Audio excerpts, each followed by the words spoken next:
right, so if you think I came all the way down to TPC Sawgrass to not play the 17th hole, you're wrong. Many think it's one of the toughest par 3s on tour, but why? It's the biggest green they'll play all year. Mother's Day at TPC Sawgrass, one of the best traditions every year here at the Players is that the players, fans alike, all wear pink. So I think it'd be a good idea to maybe try and find some moms who are out here for Mother's Day. You know when you get back with your high school or college buddies, you say the band is back together. Well, for Tiger and Phil Mickelson, they haven't played together since 2014. I'm not going to tell you what strings I've pulled or what kind of connections I've broken off to do this, but let's give it a crack. Ma'am, can we ask you a couple questions? So are you out here for Mother's Day? I am. How has your day been so far? It's been a great day. Now, can we go ahead and just get your name for file purposes for the show? Carrie Murphy. Carrie Murphy.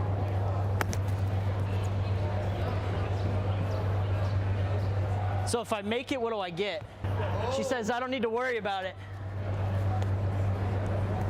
I'd sure want to hit something hard right now as opposed to easy. Well, he's taking it right at the hole. It's too much club. Maybe next time.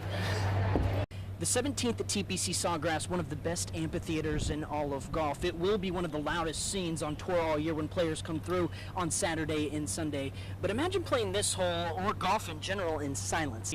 This woman did a great job of raising me. This is my mom. Yes, she's not some random lady on the street. Now, how was it raising News 2's Ben Murphy?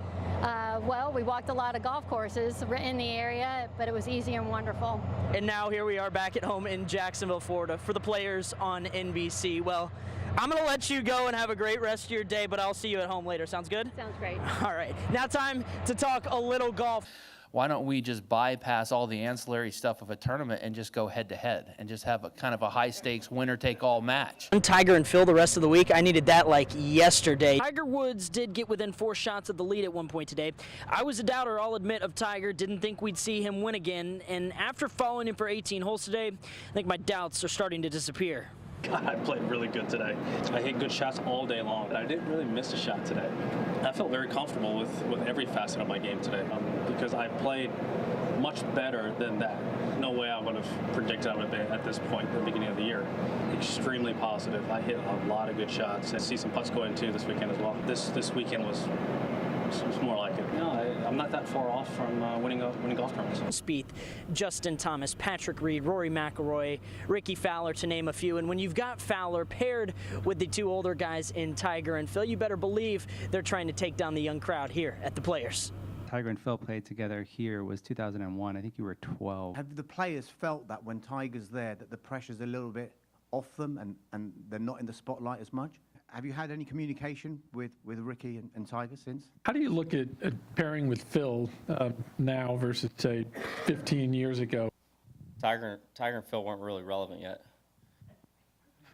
They're just kind of coming up. In saying, yeah, I noticed it significantly at the Masters this year. I felt like I was under the radar. I don't think we should wait for the governing bodies to put us together. I think we should just do something on our own and get after it. Now, you know, we're both later in our careers.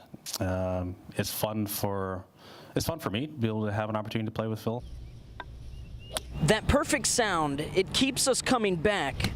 But what if there was no sound? How would that change the game? Well, you know what's great about these kids is they're all great athletes. They just can't hear. Rob Strano has been teaching deaf students the game of golf for 14 years now. So I've got to take the concepts of sign language and kind of take what we say in English. Like if I'm playing with a bunch of guys in golf and I say, hey, don't swing so hard, well, hard to them is a texture. At the Players Championship, for these kids to experience something like this in the same spot where the best in the world take the stage, that moment, it needs no sound.